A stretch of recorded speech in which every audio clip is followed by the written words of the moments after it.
My name is Emma, I'm 32, and I discovered my husband was having an affair with my own sister, and my parents, my own mother and father, helped them hide it. Before I tell you how a single, beautifully wrapped gift at a baby shower led to 3 divorces and the complete implosion of my family, do me a favor and let me know where you're watching from in the comments. It's comforting to know I'm not alone. Growing up in the Wilson household was a masterclass in understanding shadows. There were 2 daughters, Natalie, the sun, and me, the one who lived in the ever-present shadow she cast. Natalie was 2 years older, a golden-haired, effervescent creature who could charm a statue. She wasn't malicious, not in an overt way. She was just effortlessly the center of every room, and my parents were her most devoted astronomers, their entire world revolving around her. Her report cards, decorated with cheerful B+s and smiley faces from her teachers, were given the place of honor on our refrigerator door. My straight-A reports, filled with praise for my insight and hard work, were glanced at, given a cursory "that's nice, dear," and then filed away in a drawer my mother labeled "important papers." It was as if my achievements were administrative tasks to be dealt with, while Natalie's were holidays to be celebrated. I remember our shared birthday party when I was 10. I had wanted one thing, a brand new, 10-speed bicycle. I had talked about it for months. On the day of the party, I watched as Natalie unwrapped a massive box containing that exact bike, gleaming and perfect. My gift was a set of encyclopedias. "You're the smart one, Emma," my father had said, ruffling my hair. "We knew you'd appreciate this more." I spent the rest of the party watching Natalie wobble happily down the street on my dream bike, while I learned about the agricultural output of Bolivia. This pattern repeated itself endlessly. When Natalie won Homecoming Queen, our house was the site of a block party that lasted all weekend. When I won a prestigious statewide scholarship for academic excellence, a full ride that would save my parents a fortune in college funds, they took me out for a quiet pizza. "Let's not make a huge deal out of this in front of Natalie," my mom had whispered as we sat down. "Her finals were a little rough, and we don't want her to feel bad about her grades." So I learned to swallow my successes, to make myself smaller so her light could shine brighter. I became the responsible one, the quiet one, the reliable one. The one who would always be fine. And for a long, blissful period, I truly was more than fine. Because I had Jack. Jack was my escape. We met in my final year of college, at a time when I was suffocating under the weight of my family's expectations, or lack thereof. He didn't see Natalie's little sister. He saw me. He loved my dry wit, celebrated my ambition, and found my quiet competence sexy. He was the first person to look at one of my accomplishments, a major promotion at the marketing firm where I worked, and react with pure, unadulterated pride. He'd lifted a glass of champagne and said, "To my brilliant wife, who is going to run that place one day." He saw the family dynamics for what they were, toxic and unbalanced. He was my safe harbor in a lifelong storm. For 5 years, our marriage was the one place on earth where I felt seen, valued, and cherished. I believed our foundation was granite. Then Natalie announced she was pregnant. Of course, I was happy for her. That's what a good sister, the strong one, is supposed to be. My parents, predictably, went into overdrive, organizing a celebratory dinner at their house. I walked in holding Jack's hand, the familiar knot of anxiety tightening in my gut, a feeling I thought I had left behind. The evening was a performance. I played my part, smiling and congratulating, while my parents orbited Natalie. But something was off.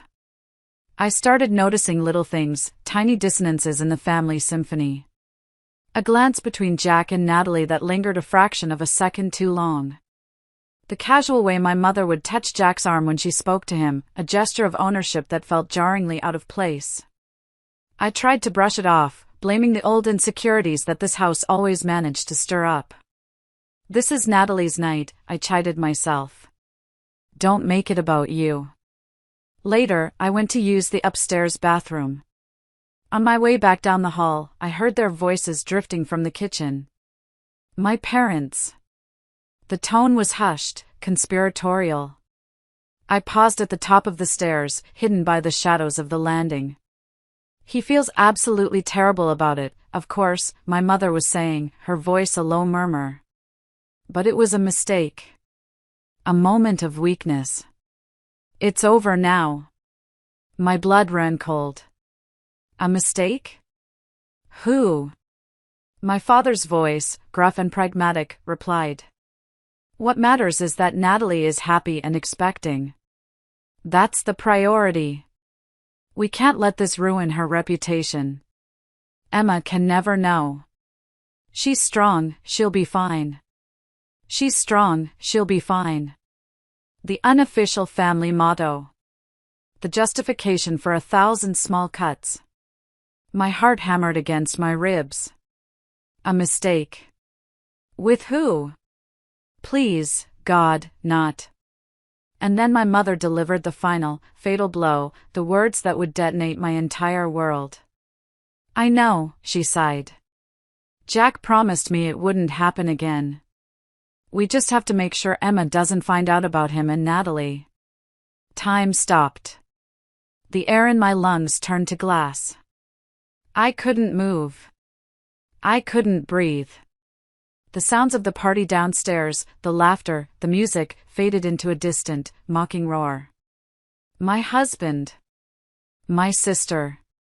My parents, not just witnesses but active co-conspirators, weaving a web of lies to protect their precious golden child.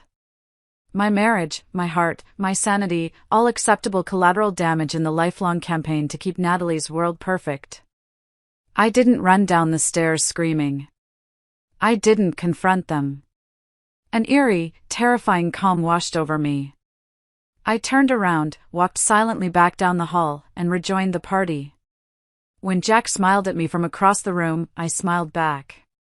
When he said it was time to go, I took his hand. It felt like holding the hand of a stranger, a cold, lifeless thing. The war had been declared, but only one side knew it. That night, I didn't go home and fall apart. The shock was a shield, holding the pain at bay. I drove. I had no destination. I just drove until the manicured lawns of our suburban neighborhood gave way to darker, emptier roads. I finally pulled into a deserted scenic lookout, the city lights twinkling below like a galaxy of indifferent stars. And there, in the cold, sterile silence of my car, the shield shattered. It wasn't a cry. It was a howl. A raw, primal sound ripped from the deepest part of my being. I pounded my fists on the steering wheel, again and again, welcoming the sharp, grounding pain in my knuckles. Memories flooded me, a cruel, high-speed montage. Jack proposing, his eyes full of what I thought was love. Natalie, as my maid of honor, giving a speech about how she couldn't have asked for a better sister or a better man for me. My parents, beaming at my wedding. Lies. All of it. A grand, elaborate performance, and I was the only one who didn't have the script. The rage was a physical thing, a fire in my veins. But underneath it was a grief so profound I felt it might actually stop my heart. They hadn't just betrayed me. They had confirmed what I had secretly feared my entire life, that I was disposable. The next day, I made 2 calls. The first was to my office, telling them I had the flu. The second was to a therapist, a Dr. Chen, whose profile online radiated a no-nonsense intelligence. I sat on her plush sofa, a stranger in a strange room, and unspooled the whole ugly, tangled story. When I finished, my voice was a raw whisper. She didn't offer empty platitudes. She just watched me for a long moment, her gaze steady. They have spent your entire life defining your value, Emma, she said, her voice calm but firm. Now you have the truth. It's a weapon. The question is, what do you want to use it for? Do you want to use it to seek revenge, or to reclaim your life? The question hung in the air, sharp and clear. The fog of my grief and fury began to recede, coalescing into something hard and brilliant. A diamond of purpose.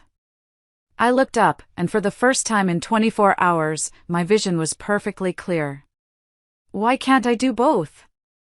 My transformation was immediate and total. The grieving Emma was packed away. The strategic, methodical Emma, the one who could launch a multi-million-dollar marketing campaign from scratch, took over. This wouldn't be an emotional outburst. This would be a meticulously planned, flawlessly executed operation. The investigation began in the dead of night. While Jack slept, his soft snores a rhythm of betrayal, I became a forensic accountant of our life. His laptop was the first target. I knew his usual passwords wouldn't work. He wasn't stupid. So I thought not about him, but about them. What secrets did they share? I remembered Natalie once mentioning a trip they took as kids to a place called Star Lake. I typed it in. Star Lake 98. Access granted. It was worse than I could have imagined. It wasn't a single folder. It was a labyrinth of deceit. Hidden cloud drives, archived conversations, encrypted files. It took me nights of patient, painstaking work. I found photos from a business conference Jack had supposedly attended in San Diego. There he was, on the beach, with Natalie. I found receipts for jewelry I'd never seen, for hotel rooms in our own city. It wasn't a one-time mistake. It was a long-running, parallel life. The text messages were the cruelest cut. They weren't just about logistics. They mocked me. Natalie, she's planning a surprise party for your birthday. It's almost cute. Jack, let her. We'll have our own celebration the weekend after. Somewhere she'll never know about. And the conversations with my mother confirmed her role as the willing accomplice. Mom, Emma asked why you weren't at your parents' for dinner. I told her you were helping your father with a project. You two need to be more careful. Natalie, I know. It's just hard. I wish we didn't have to hide. Mom, patience, honey. Just focus on you and the baby. We will handle Emma. She's strong. I screenshotted every message, downloaded every photo, my hands shaking not with grief anymore, but with a cold, clarifying rage. Each piece of evidence was a nail I would use to seal their coffins. I knew I needed more. I needed something they couldn't deny. I called my cousin Tyler, an IT specialist and the only person in our extended family who saw Natalie not as a son, but as a black hole. We met for coffee.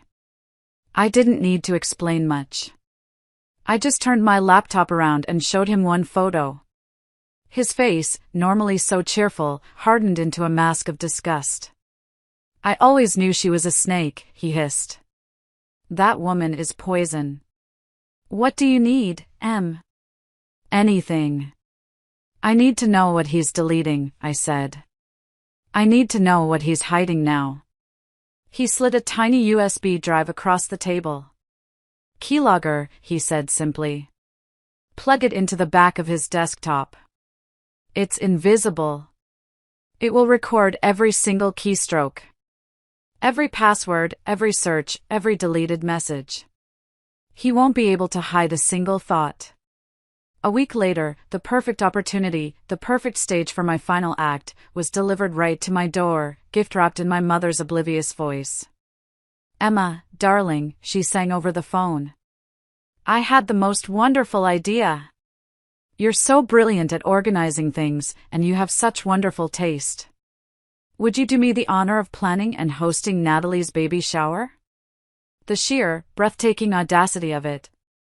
Asking me, the wife he was cheating on, to throw a party for my sister, the mistress. It was like asking a condemned prisoner to build their own gallows. A slow, cold smile spread across my face. Oh, Mom, I said, my voice dripping with manufactured sweetness. I would be absolutely honored. I'll make it a party no one in this family will ever forget. The next month was a blur of chillingly efficient activity. I became the perfect party planner. I booked a private, sun-drenched room in an upscale restaurant downtown, a place known for its quiet elegance. I pored over details, floral arrangements, catering menus, a custom-designed cake. To fund it, I used a substantial salary bonus from a successful campaign I had recently led at work, a promotion and a financial windfall I had never mentioned to my family. They just assumed, as always, that Jack was footing the bill. The irony was delicious. My colleague Sarah was my silent co-conspirator. She watched, wide-eyed, as I transformed my grief into a project plan.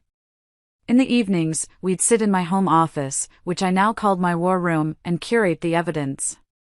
We selected the 12 most irrefutable, most humiliating photos. We had them professionally printed and mounted on large foam core boards. The rest of the photos, along with the most damning text messages, were compiled into a grim, relentless slideshow. The piece de resistance was a beautiful, oversized gift box from a high-end department store. Inside, nestled in tissue paper, we placed smaller prints of the key photos. The tension in my own home was unbearable. I was a polite, smiling ghost. I could feel Jack watching me, a confused, worried look in his eyes. He knew something was wrong, but he chalked it up to stress. One evening, he found me in the war room, surrounded by swatches of pink and white fabric. "Hey," he said softly, trying to rub my shoulders. I flinched, a sharp, involuntary recoil. "You're working too hard on this. It's just a party." I wanted to be perfect for her, I said, my voice a perfect imitation of a loving sister. The lie felt like acid on my tongue. The night before the shower, disaster almost struck. I was doing a final run-through of the slideshow on my laptop. The projector was casting a giant image of Jack and Natalie, locked in an embrace, onto my office wall. I heard his keys in the front door. He was home an hour early. My heart hammered against my ribs so hard I thought it would break through. In a panic, I slammed the laptop shut, my hands slick with sweat. He walked in moments later, asking what I wanted for dinner. I managed a calm reply, my mind screaming. The universe was testing me, and I was passing. The day of the baby shower was beautiful, a perfect, sunny Saturday. I was the first to arrive at the venue, overseeing every last detail. The room was a picture of innocence, pink and white balloons, cascading floral centerpieces, soft music playing. I greeted each guest with a warm smile and a hug, playing the role of the devoted sister and hostess to perfection. Natalie arrived, glowing and radiant, the undisputed queen of the day. She was seated on a large, wicker throne-like chair I had specially rented for her. My parents hovered around her, their faces alight with pride. Jack stood nearby, looking handsome and relaxed, occasionally catching my eye to send me a grateful, loving smile. The hypocrisy was so thick I could taste it. I moved through the crowd, a silent observer of my own life's wreckage. I saw Ken, Natalie's husband, a kind, decent man who looked at his wife with pure adoration. I saw his parents, Greg and Melissa Davis, smiling and chatting with my own. I saw Olivia, Natalie's best friend, laughing as she helped stack the mountain of gifts. They were all actors in a play, and I was about to bring the curtain down. Finally, the moment came. After all the other gifts had been opened, I stepped forward and took the small microphone connected to the sound system. "If I could have everyone's attention for just a moment," I said, my voice ringing out, clear and calm. The chatter died down. "Thank you all so much for being here to celebrate my wonderful sister, Natalie. I have one final gift for her. It's something I put a great deal of thought into. Something that truly comes from the heart." All eyes were on me as I walked over to a side table and picked up the large, beautifully wrapped gift box. I carried it to Natalie and placed it in her lap. Her eyes widened at the expensive-looking wrapping. "Emma, you shouldn't have," she gushed. "Oh, it was my pleasure," I said. She carefully untied the perfect satin ribbon and lifted the lid. And then, her world stopped. The radiant smile didn't just fade, it collapsed. The color drained from her face, leaving a waxy, greenish pallor. Her hands began to shake violently as she stared at the photo on top of the pile, a crystal-clear, professionally printed 8 by 10 of her, naked, wrapped in my husband's arms, in my bed. Before anyone could react, before a single question could be asked, I turned to the elegant, floor-to-ceiling decorative curtains that hung behind her throne. I had rigged a simple release cord. With a single, deliberate pull, I let it go. The curtains fell away with a soft whoosh, revealing the horror behind them, my gallery of betrayal. A dozen large boards, arranged like a museum exhibit, each displaying a different, damning photo. A collective, ragged gasp sucked the air out of the room. It was followed by dead, ringing silence. I raised the microphone to my lips. For those of you wondering what you're seeing, I announced into the silence, my voice devoid of all emotion. This is my gift. These are photos of my sister and my husband. They've been having an affair for the better part of a year. An affair that my parents, standing right over there, knew all about and actively helped them hide.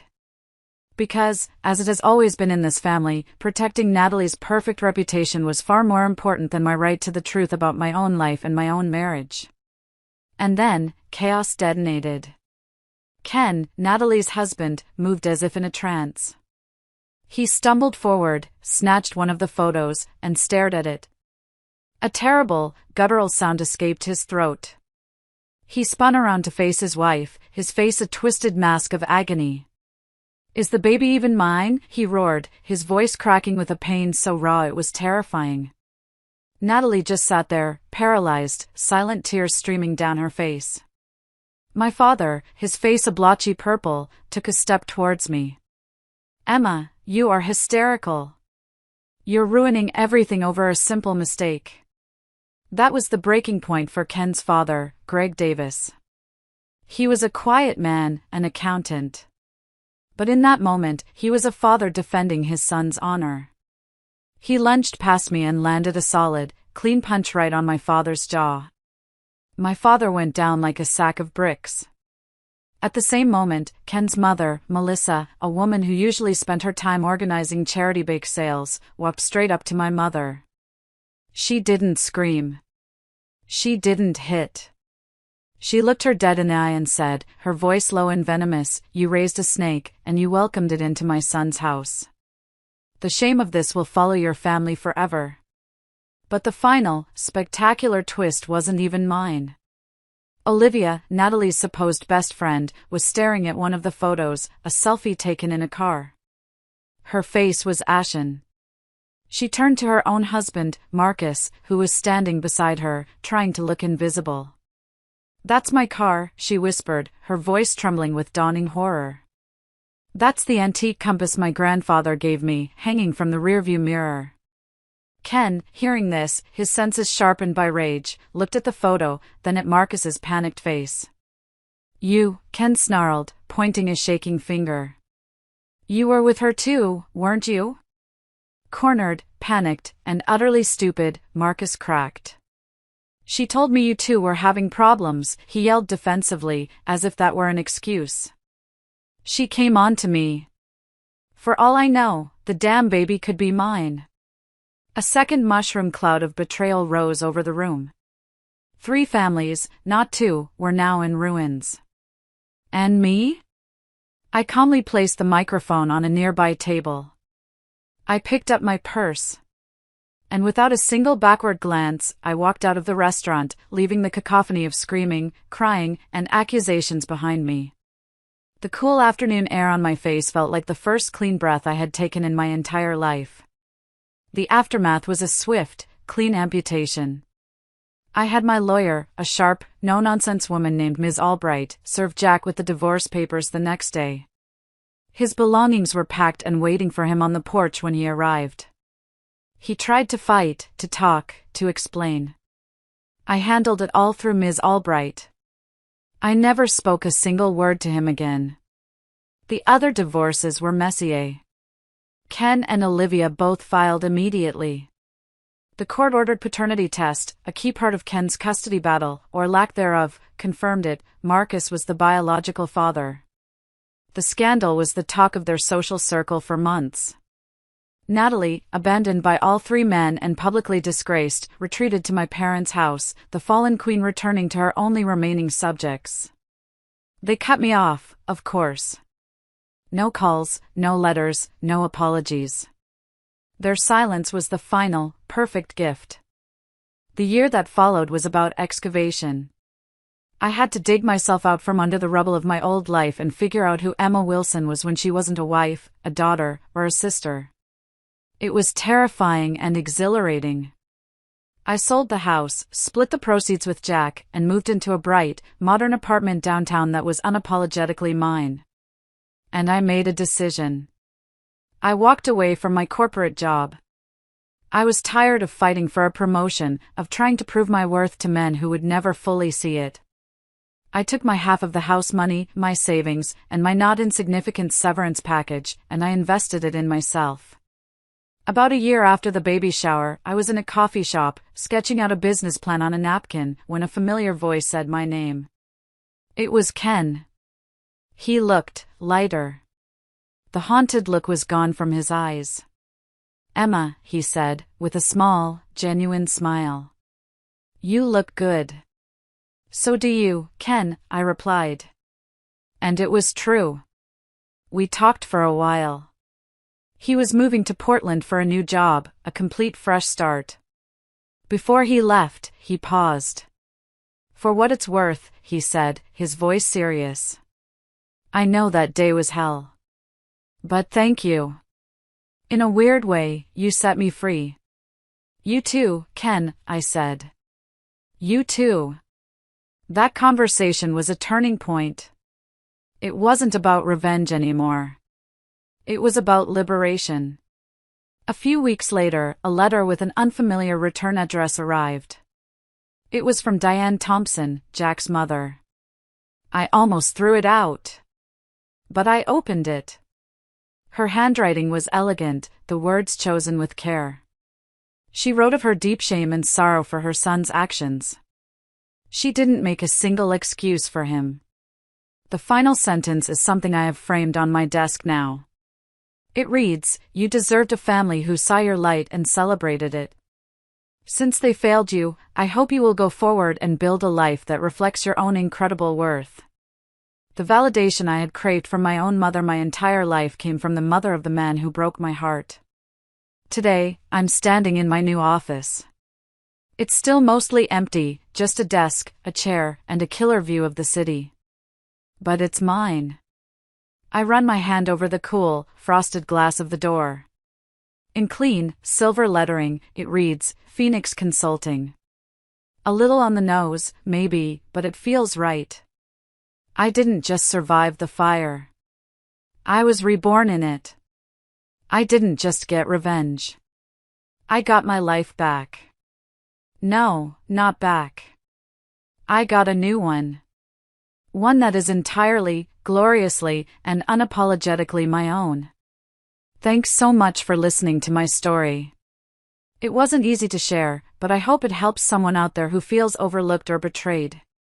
My question for you is, have you ever had a moment in your life where you had to choose between keeping a toxic peace and blowing things up to find your own freedom? Let me know in the comments below. And if my story resonated with you, please give this video a like and subscribe for more. It really does help.